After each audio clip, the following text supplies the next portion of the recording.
Thank you.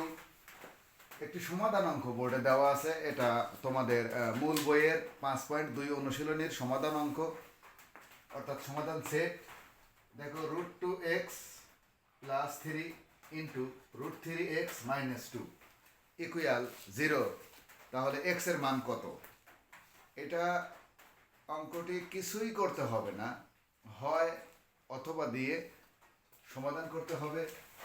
আমি করে দিচ্ছি, দেখো, বা √2x+3 ইকুয়াল 0, বা √2x ইকুয়াল -3, বা x ইকুয়াল -3/√2। এই একটা অ্যান্সার। আরেকটি কোনটা? এটা।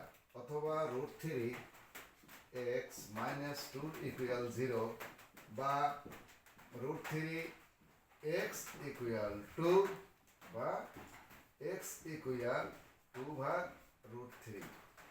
এইটি একটা অ্যান্সার, এইটা একটা অ্যান্সার। এটা সমাধান অঙ্ক হয়ে গেল। ধন্যবাদ।